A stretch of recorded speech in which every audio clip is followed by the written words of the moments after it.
Good morning. You're welcome to Early Morning Musings with Rev Banji Oladipo.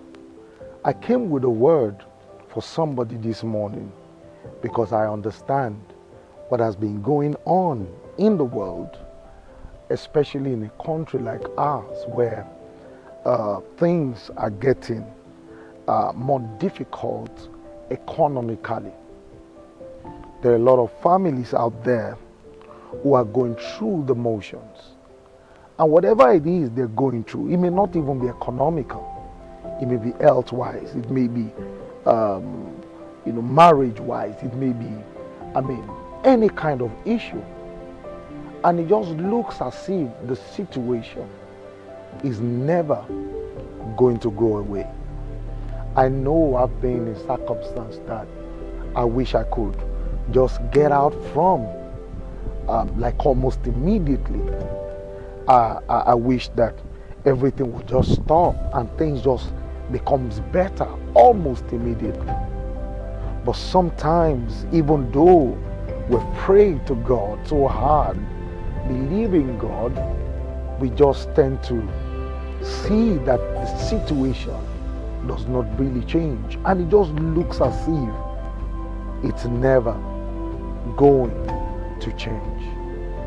But I want to encourage you this morning because there's always something that God does for us in the midst of whatever it is we're going through.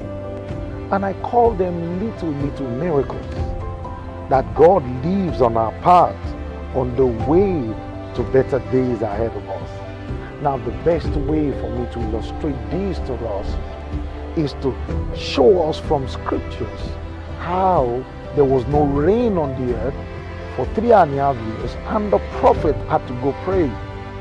The scriptures recorded that he prayed 7 times, and every time he sent his servant to go check, the message the servant would bring back is, man of God, the situation is still the same. And I know I've been there, and I know a lot of people watching this have been there. Circumstances that look as if they will not go away. But by the 7th time, the servant came back and said, man of God, there is just a little difference this time.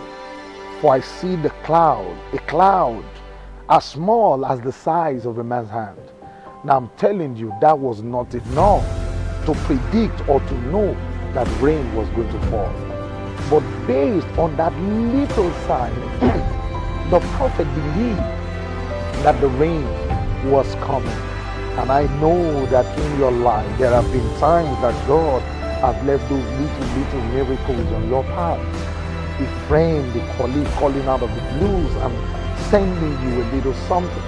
Somebody sending you a little text to encourage you in the midst of whatever it is you're going through. Those little signs shows that God has not forgotten you. And I can assure you that if that cloud the size of a man's hand brought rain, those little miracles that you experience, even in the midst of your issue, are a sign that tomorrow is surely going to be better than today. I'm telling you, there's no situation that will ever remain the same. For there is only one person that is called the same. And guess who that is? His name is Jesus. The same yesterday, today, and forever. So stop allowing that lie of the devil in your mind to tell you that your situation, the circumstance that you're in, will never change and that it will remain the same for you. There's only one person that is called the same. Your circumstance is going to change. Your situation is definitely going to change. Look forward to better days ahead of you. God bless you. Do have a wonderful day. I look forward to see you in the next video.